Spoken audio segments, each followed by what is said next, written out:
स्वागत है। मैं हूं आपके साथ अंजलि द्विवेदी। पूरा विश्व इस समय संकट के बहुत बड़े गंभीर दौर से गुजर रहा है।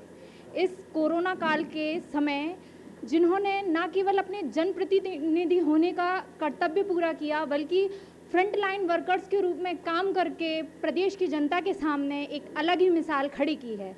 जी हाँ, हम बात करने जा रहे हैं मध्य प्रदेश के चिकित्सा एवं शिक्षा मंत्री माननीय विश्वास सारंग जी की। आज हम उनसे सीधे रूबरू होंगे और उनसे जानेंगे कि इस कोरोना काल में उनके लिए कार्य करना कितना चुनौतीपूर्ण रहा। सर, आपका बहुत बहुत स्वागत है। नमस्कार।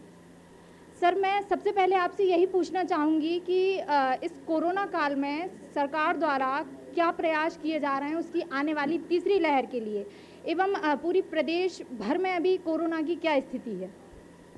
देखिए, सर्वप्रथम तो हम सबका यही प्रयास होना चाहिए कि तीसरी लहर ना आए, और उसके लिए ज़रूरी है कि हम कोरोना प्रोटोकॉल का ध्यान रखें, ये सुनिश्चित करें कि हम अपने और अपने परिवार को सुरक्षित रखना चाहते हैं, तो हमें पूर्ण रूप से कोरोना अप्रोप्रिएट बिहेवियर को अपनाना पड़ेगा।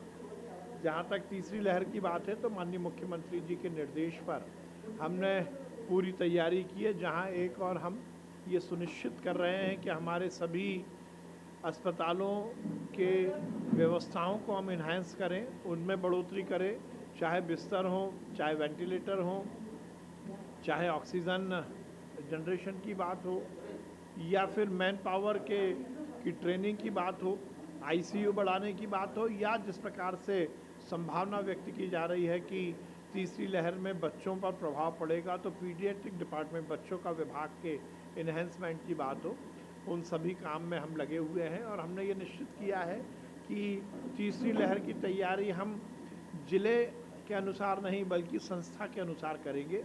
हर ज़िले की जो भी हेल्थ की फैसिलिटी है, चाहे वो प्राइवेट सेक्टर की हो, चाहे गवर्नमेंट सेक्टर की हो, उसकी संस्थागत हम प्लानिंग कर रहे हैं, इंस्टीट्यूशनल प्लानिंग कर रहे हैं, जिससे कि उस संस्था के इन्हेंसमेंट को हम सुनिश्चित कर सकें।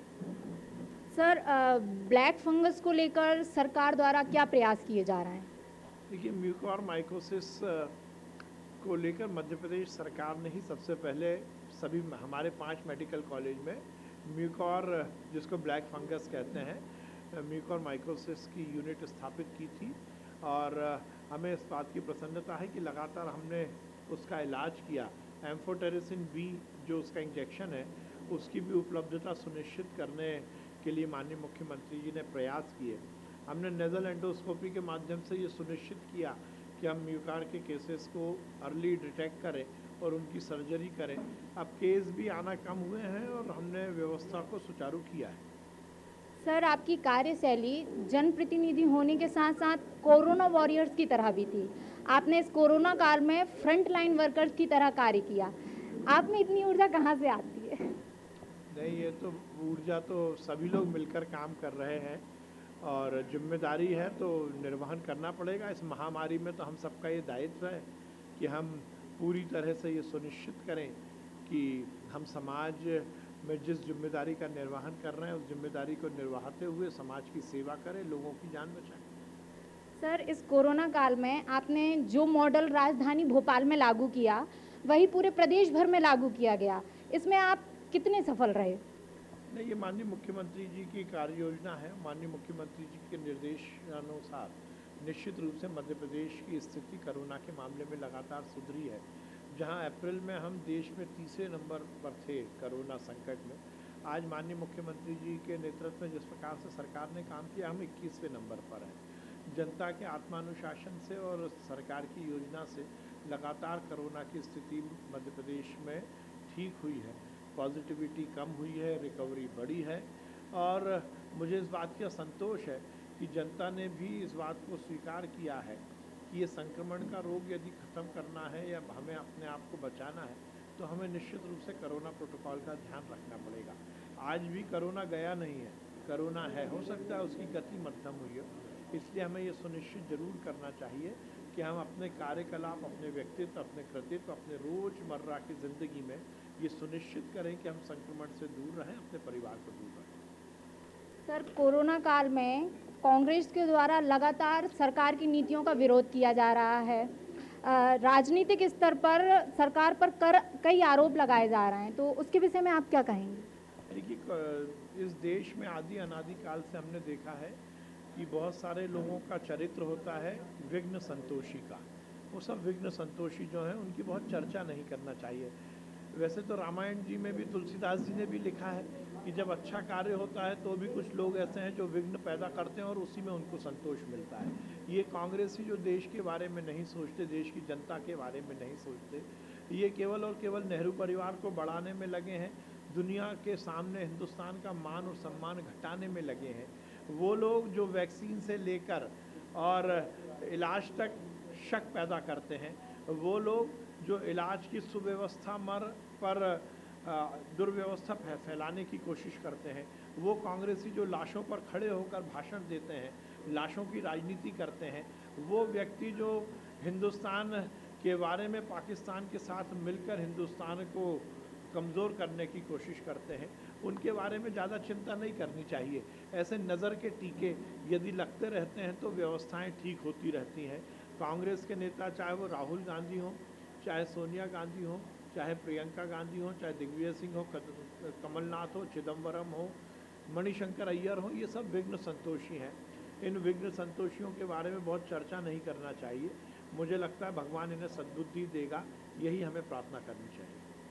सर, अपने सबसे अहम सवाल की तरफ आते हुए, आप इस क्षेत्र की माटी के सपूत हैं। आपके पिताजी ने भी अपने राजनीतिक जीवन की शुरुआत यहीं से की थी। आज क्षेत्र में बेरोजगारी, शिक्षा और स्वास्थ्य को ज़मीनी स्तर से काम करने की ज़रूरत है, तो उस विषय में आप क्या कहेंगे? देखिए, वैसे तो मध्य प्रदेश की सरकार हर स्तर पर हर क्षेत्र में सुव्यवस्था स्थापित कर रही है और जब से भारतीय जनता पार्टी की सरकार है, हर विषय पर हमने अच्छा काम किया है। और ये ज़रूर है कि हर समय व्यवस्था को और सुदृढ़ करने का प्रयास हमें करना चाहिए। हम प्रयास करेंगे। माननीय मुख्यमंत्री जी का भी एक बयान आया है 370 हटाने का, उस विषय में आपका कहेंगे? किसका? 370 हटाने का बयान आया है माननीय मुख्यमंत्री। दिग्विजय सिंह जी का। मैंने कल भी कहा था, दिग्विजय सिंह जी गद्दार हैं। इस देश की खाते हैं और पाकिस्तान की गाते हैं। ऐसे लोग जिनको केवल और केवल राजनीति इसलिए करना है कि इस देश को तोड़ना है, इस देश का मान और सम्मान अंतर्राष्ट्रीय स्तर पर कम करना है, ऐसे लोगों को इस देश में रहने का अधिकार नहीं है। दिग्विजय सिंह जी ने जिस प्रकार से क्लब हाउस में पाकिस्तान के पत्रकारों के साथ मिलकर धारा 370 हटाने की बात जो कही है, मैं उन्हें ये इंगित करना चाहता हूँ कि हो सकता है इसकी शुरुआत जवाहरलाल नेहरू ने की हो, क्योंकि जवाहरलाल नेहरू हो या नेहरू परिवार, वो कश्मीर को देश से तोड़ना चाहता था, पर वो ये भूल गए हैं कि अब इस देश में नरेंद्र मोदी जी और अमित शाह और भारतीय जनता पार्टी की सरकार है। उनके मंसूबे कभी पूरे नहीं होंगे। जो पाप जवाहरलाल नेहरू ने इस देश में किया था, उसको धोने का काम भारतीय जनता पार्टी ने किया है। अब वो पाप फिर से नहीं होगा। धारा 370 कांग्रेस के पुरखे भी आ जाएं तो अब लागू नहीं होगी। सर, प्रदेश और क्षेत्र की जनता को क्या संदेश देना चाहेंगे? सभी लोग पूरी तरह से कोरोना से बचकर रहें, कोरोना से अपने को और अपने परिवार को बचाएं, कोरोना प्रोटोकॉल का ध्यान रखें और इस समाज, इस देश के लिए, इस राष्ट्र के लिए ज़रूर कुछ ना कुछ करें।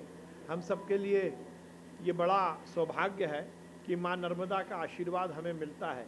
माँ नर्मदा को आत्मसात करते हुए इस समाज, इस देश के पुनरुत्थान में अपने को लगाएं, यही मैं सबसे अपील करता हूँ। बहुत बहुत धन्यवाद सर हमारे साथ जुड़ने के लिए। तो आप देख सकते हैं मध्य प्रदेश के शिक्षा एवं स्वास्थ्य मंत्री माननीय विश्वास सारंग जी का यही कहना है कि कोरोना का खतरा अभी कम हुआ है, पूरी तरह से टला नहीं है, अभी भी सावधानियां बरतने की बहुत ज़रूरत है। घर में रहिए, सुरक्षित रहिए। कैमरामैन गोविंद सोनी के साथ Anjali Dwivedi, city beat news.